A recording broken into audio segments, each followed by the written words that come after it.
In this video, I'm going to show you how to go from this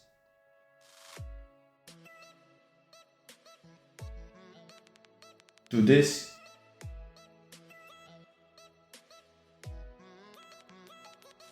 in an easy tutorial. How to air dribble in Rocket League. I will use a training pack from Boortand. The code will be on the screen and also in the description if you want to use it. This video will be made out of two different parts. First, we have the setup, and second, we have the carry. After we discuss those two parts, we will combine them together to get the best possible airing. So let's get into that first part. Once you join the training pack, you will end up facing towards the wall with the ball in front of your car. From this stage, you are going to work on a setup. A good setup is one that puts the ball high enough to where you can easily get underneath it, but obviously it doesn't go so high to where it hits the ceiling. So when you're first starting out, this is what your ideal setup should look like. So you have the ball stationary in front of your car, because even when you are in the game, you have to bring the ball to the wall yourself, and that is part of the setup. So for the first step, there is not much explanation needed. You just dribble the ball at around the same speed you're seeing me do it. Of course, this is the easiest part of the setup. Also, I would recommend using ball cam when driving up to the wall. Next, you dribble the ball back to the wall, but you hit the brakes slightly before you drive onto the wall. This causes the ball to roll onto the wall at the same speed, and because of that, it creates space between you and the ball. There's no other way to create space between you and the ball than tap the brakes. Make sure you're tapping just a tiny amount. This will already create enough space and you will still keep your momentum. Make sure to keep ball cam on and just do what you see on the screen right now. This shouldn't be too hard either. Going to the next step, you want to recreate your momentum after hitting the brakes and hit the ball while it's still on the wall to pop it up. As I said earlier, you want to hit it hard enough so you can get underneath it, but you don't want to hit it too hard so it hits the ceiling. Make sure you don't hit it too early while it's still on the ramp, because the ball will just roll up higher onto the wall but won't pop off at all. Make sure to hit the ball above the green line you can see on the screen. For the next step, you want to hit the brakes again after you hit the ball, just to, again, create some space between you and the ball.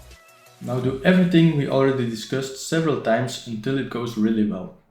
Because the next step is gonna be a little harder, and for this step, you're actually gonna need some practice. After you hit the ball and hit the brakes, you want to jump off the wall, adjust your car so you are flat in the air, and boost up to the ball.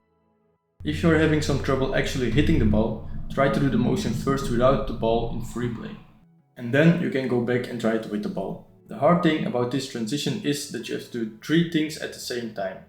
You jump, boost, and use arrow to face your car to the ball. Your first objective should be to just hit the ball in the air one time, no matter if it's going to the goal or not. If that's going well, you can start trying to hit the ball towards the goal. It will take multiple attempts to practice, but once you're good at it, you know how to do a perfect setup for an air dribble. So for the second part, we are going to talk about the carry. For this, let's bring the setup out of the way so you can only focus on this part.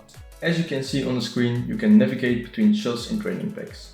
So if we go to shot number 2, we already got the ball rolling onto the wall for you, so you can basically skip all the way to the part where you just have to pop the ball off the wall. But now, instead of hitting the brakes after popping up the ball, you want to jump, boost and arrow to move your car towards the ball all at the same time. This will allow you to actually carry the ball instead of making just 1 or 2 touches in the air. Not hitting the brakes after popping the ball up eliminates the gap between the ball and your car in the air.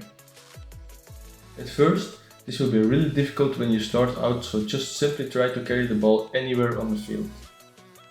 Most of the time, it is easier to tap boost than just keeping it on all the time.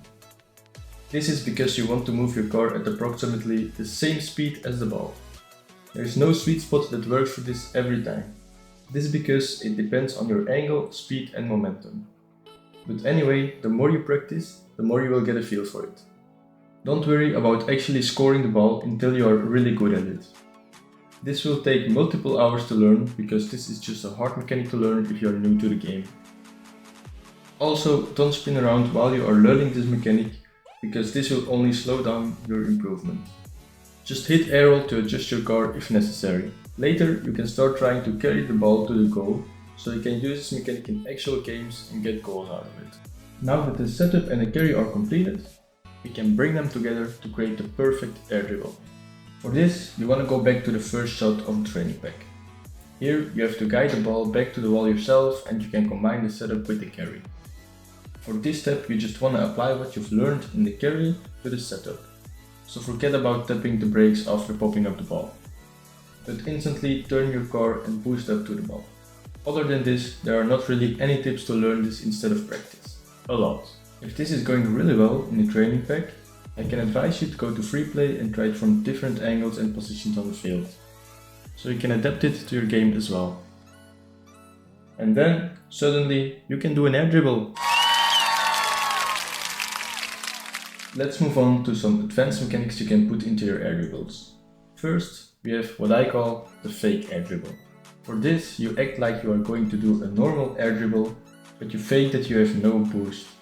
If enemies mention this, they will try to challenge a ball, but at the end you start boosting again and hit the ball over the enemy. This will most often work until you're a high champ and maybe even in grand champ. The next variation is the double tap. For this, you want to carry the ball all the way up to the backboard and finish it off with a final touch. Make sure to leave enough space between you and the backboard so the angle won't be too tight. The tighter the angle, the harder the shot. You can create the space by boosting back a little bit while you are in the air. Another variation is the air dribble bump. If you hit this shot, it is unsavable for the enemy. In its basic form, it's just an air dribble, but you fly in front of it at the end and you bump the enemy. If your shot is on target, this will be 100% a free goal. Of course, there are a lot more variations, but I can't cover them all in one video. So this is pretty much everything I have about air dribbles. If you think this video was helpful, make sure to let me know in the comments, hit the like button, subscribe, and I'll see you in the next video.